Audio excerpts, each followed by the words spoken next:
Hi friends, வணக்கம். இந்த வீடியோவில் வந்து நம்ம ஒரு சிக்கன் கிரேவி ரெஸ்டாரண்ட் ஸ்டைலில் எப்படி செய்யலாம் அப்படிங்கிறத இன்றைக்கி உங்க கூட ஷேர் பண்ணிக்க போகிறேன். இது பார்த்திங்கன்னா ரொம்ப சிம்பிளாக நம்ம ரெடிமேடாக கடையில் கிடைக்கக்கூடிய சிக்கன் மசாலா வச்சு தான் செய்ய போகிறோம். இது வந்து ரொம்ப சிம்பிளாகவும் இருக்கும், ஆனால் ரொம்ப டேஸ்டியாகவும் இருக்கும். இது சப்பாத்தி அப்புறம் ரைஸுக்கெலாம் வந்து சைடிஷாக தொட்டுக்க சூப்பராக இருக்கும். இதுக்கு வந்து ஃபஸ்ட்டு வந்து ஒரு ஸ்பூன் அளவுக்கு நம்ம நெய் விட்டுருக்கோம். அதுக்கப்புறமா ஒரு ஸ்பூன் அளவுக்கு கொஞ்சம் நல்லெண்ணெய் விட்டுக்கலாம். ரெண்டும் சேர்த்து கொஞ்சம் ஹீட் ஆகட்டும். இப்போ ஹீட் ஆனவுடனே ஒரு 4 பூண்டை வந்து இந்த மாதிரி சின்ன சின்னதாக ரவுண்டாக கட் பண்ணி வச்சுருக்கேன். அதை வந்து இதில் ஆட் பண்ணிடலாம்.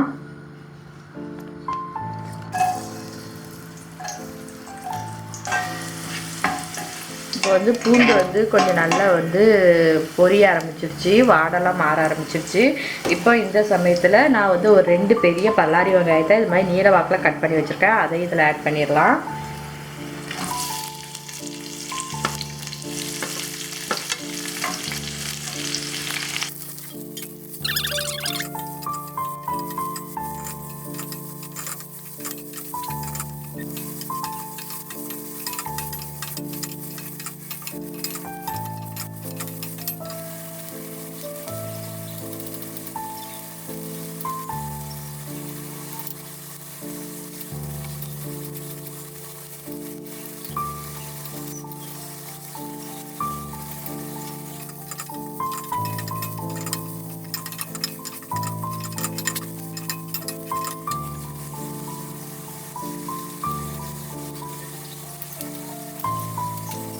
பார்த்திங்கன்னா வெங்காயம் வந்து ஓரளவு வந்து நல்லா ப்ரௌன் ஆகிடுச்சு.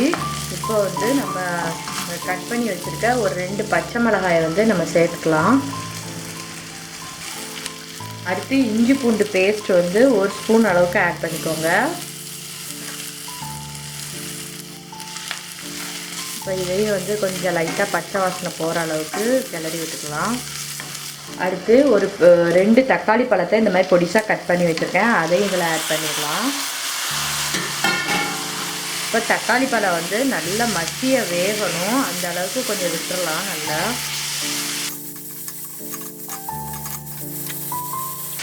இப்போ தக்காளி பழம் வேகிறதுக்கு கொஞ்சமாக வந்து உப்பு ஆட் பண்ணிக்கிடுவோம்.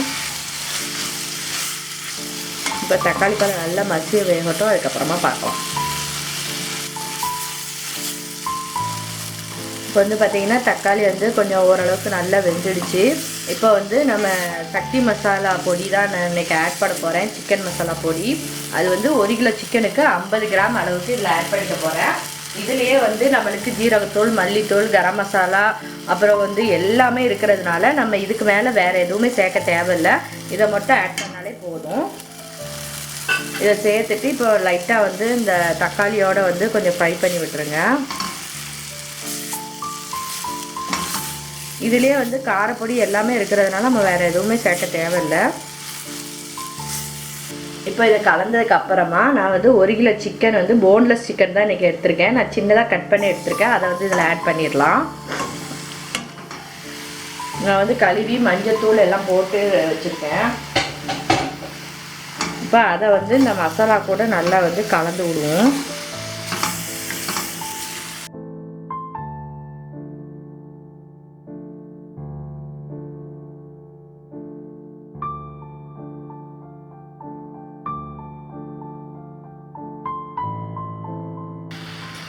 இப்போ இந்த சிக்கனோட வந்து ஒரு 50 கிராம் அளவுக்கு தயிர் சேர்த்துக்கோங்க. தயிர் சேர்த்திங்கன்னா உங்களுக்கு வந்து சிக்கனை வந்து நல்லா சாஃப்டாக இருக்கும், சாப்பிடும்போது சூப்பராக இருக்கும். இப்போ தயிர் சேர்த்து இப்போ இதை வந்து எல்லாம் மிக்ஸ் பண்ணி விட்ருங்க சிக்கனோட.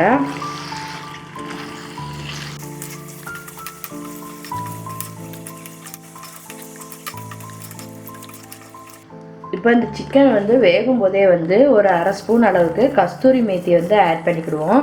அப்போ வந்து ஃப்ளேவர் வந்து இன்னும் சூப்பராக இருக்கும். இப்போ வந்து நம்ம ஒரு தட்டு போட்டு இதை மூடி வேக விட்டுறலாம். இடையில வந்து நம்ம திறந்து கிளறி விட்டுக்கலாம். அப்போ தான் வந்து அடி பிடிக்காமல் இருக்கும்.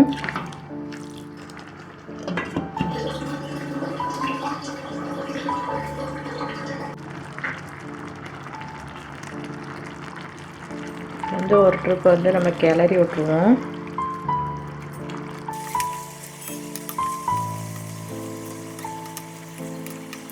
இன்னும் கொஞ்ச நேரம் அடுப்பில் இருக்கட்டும். இப்போ வந்து நம்ம இதை ஓப்பன் பண்ணி பார்க்கலாம்.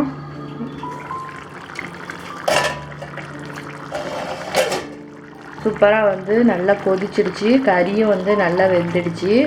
இப்போ இதில் வந்து கொத்தமல்லி இலை தூவிட்டு லைட்டாக வந்து நம்ம கஸ்தூரி மேத்தி மேலே தூவிட்டு இப்போ இதை ஸ்டவ் ஆஃப் பண்ணிடலாம்.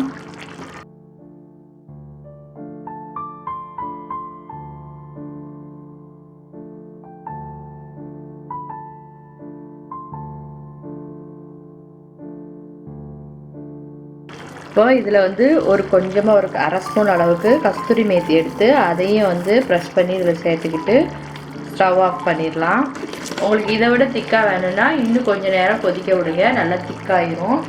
இப்போ வந்து எனக்கு வந்து இந்த பக்குவத்தில் வேணுங்கிறதுனால நான் இதோட ஸ்டவ் ஆஃப் பண்ணிடுறேன். நீங்கள் இதோட திக்காக வேணும் அப்படின்னா இன்னும் கொஞ்சம் நேரம் ஸ்டவ்வை வச்சுட்டு கொஞ்சம் இறுகினோடனே நீங்கள் ஸ்டவ் ஆஃப் பண்ணிக்கோங்க.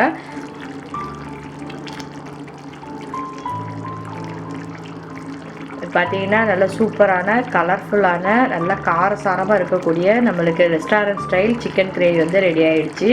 இப்போ நாங்கள் வந்து இதை சப்பாத்தியோடு சாப்பிட்டு என்ஜாய் பண்ண போகிறோம். நீங்களும் உங்கள் வீட்டில் இது மாதிரி ட்ரை பண்ணி பாருங்கள். ட்ரை பண்ணி பார்த்துட்டு எப்படி இருந்துச்சுன்னு எனக்கு கமெண்ட்ஸில் சொல்லுங்கள். ஓகே ஃப்ரெண்ட்ஸ், நெக்ஸ்ட் வீடியோவில் பார்க்கலாம். பாய்.